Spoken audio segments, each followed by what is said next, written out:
আমি 1 মিনিট হয় নাই জঙ্গল দিয়ে আসছি, তো দেখেন এই মুহূর্তে আমার মশার কামড়ে কি হলো। এই দেখেন পুলে গেছে, একেবারে পুলে গেছে, এই যে পুলে গেছে, দেখছেন? তো মশা থেকে আপনার অবিরত দেখবেন, এখনো আমার মশা ধরতেছে। তো এই যে আমি বলতে বলতে আসা করলাম বিলে। তো বিলে তেমন মানুষ নাই, বিলে তেমন মানুষ নাই, এটা একটা পুকুর।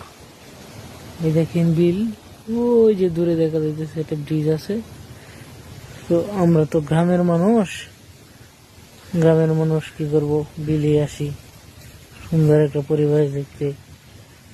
এটাই জীবন ভাই, এটাই বাস্তব। আই লাভ মাই লাইফ, এটাই বাস্তব।